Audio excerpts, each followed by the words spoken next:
नमस्कार। आज हम एक काफ़ी दिलचस्प सफ़र पर निकल रहे हैं।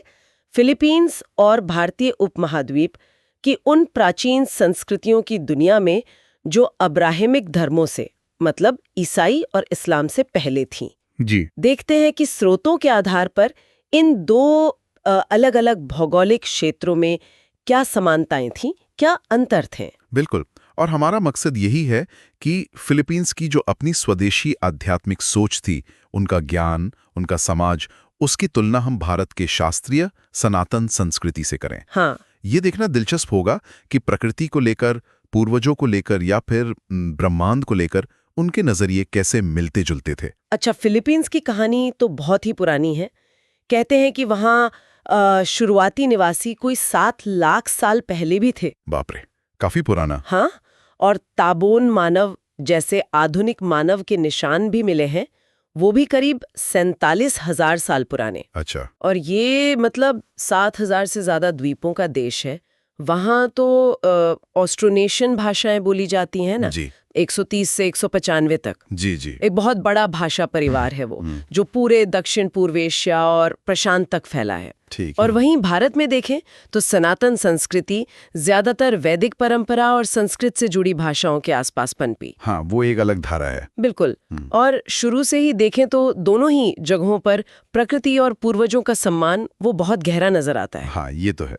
फिलीपींस में जैसे अनीतो हैं पूर्वजों की आत्माएं और दिवाता प्रकृति की आत्माएं, हाँ। तो भारत में पितृ और देवता। है ना, कमाल की बात। ये समानता वाकई सोचने पर मजबूर करती है। हाँ, शायद ये दिखाता है कि कृषि आधारित समाजों में प्रकृति और पूर्वजों का जीवन चक्र में पहचान में कितना अहम रोल था। फिलीपींस की जो पुरानी कलाकृतियां मिली हैं उनमें भी ये सोच दिखती है। जैसे वो मनुंगगुल जार है। हाँ हाँ। ईसा से करीब 800-700 साल पहले का एक मिट्टी का कलश, उसके ढक्कन पर नाव में 2 आकृतियां बनी हैं। ऐसा लगता है जैसे आत्मा की आखिरी यात्रा दिखा रहे हों। जी, और ये आत्मा की यात्रा का विचार तो कई संस्कृतियों में है।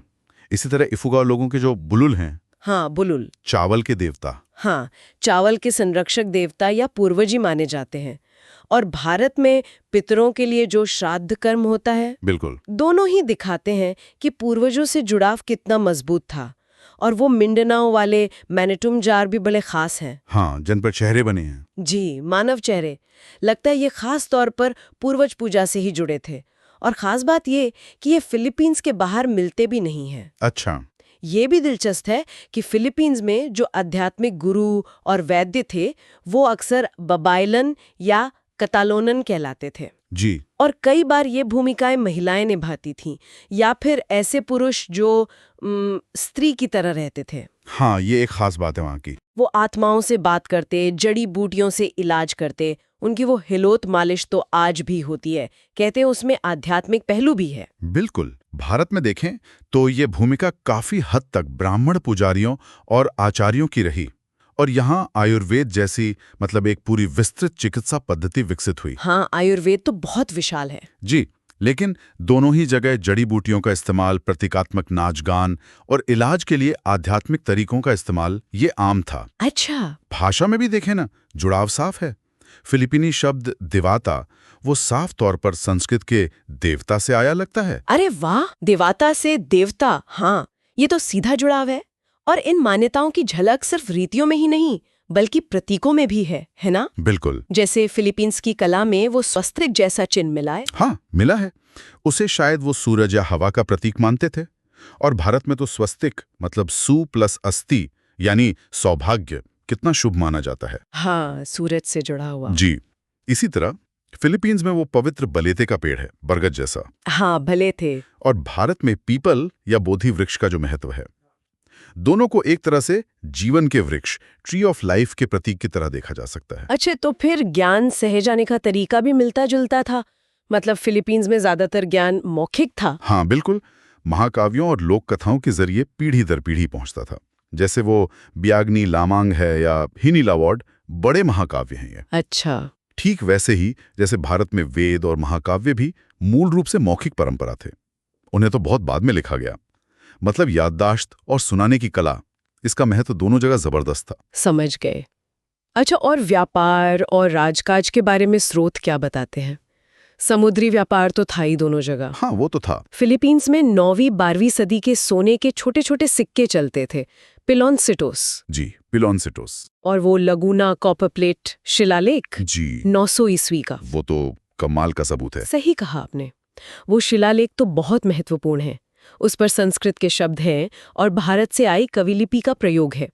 ये साफ तौर पर व्यापार और सांस्कृतिक लेन देन दिखाता है। हाँ, पक्का सबूत है। शासन में देखें तो फिलीपींस में बारांगाए थे, गांव जैसे समुदाय, और उनके मुखिया दातू, मतलब छोटे पैमाने पर, जबकि भारत में ज्यादातर बड़े राज्य थे, राजा थे। हाँ, यहाँ व्यवस्था ज्यादा बड़ी और केंद्रीकृत थी। जी। पर हाँ, धर्म का असर राजनीति पर दोनों जगह था, भले ही स्तर अलग-अलग हो। तो संक्षेप में अगर देखें तो हजारों मील की दूरी के बावजूद पुरानी फिलिपीनी संस्कृति और सनातन संस्कृति में कई गहरी समानताएं थीं।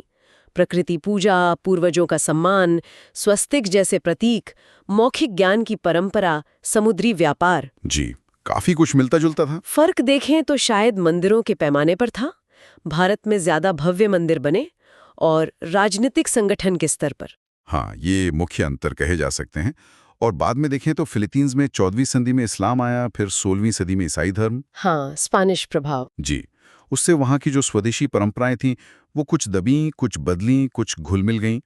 भारत ने भी बाहरी प्रभाव देखे, लेकिन सनातन धर्म अपनी निरंतरता, अपनी कॉन्टिन्यूटी काफी हद तक बनाए रखने में कामयाब रहा। ये भी एक अहम बिंदु है। इन प्राचीन सभ्यताओं की ये झलकियां हमें सिर्फ सांस्कृतिक विविधता ही नहीं दिखाती, बल्कि ये भी कि इंसान होने के नाते हमारी जो आध्यात्मिक खोज है, उसके तरीके कितने मिलते जुलते हो सकते हैं दुनिया के अलग अलग कोनों में भी। बिल्कुल सही।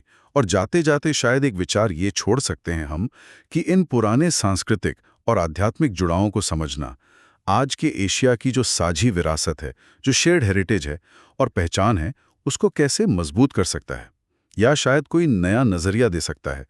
इस पर सोचना महत्वपूर्ण है। धन्यवाद।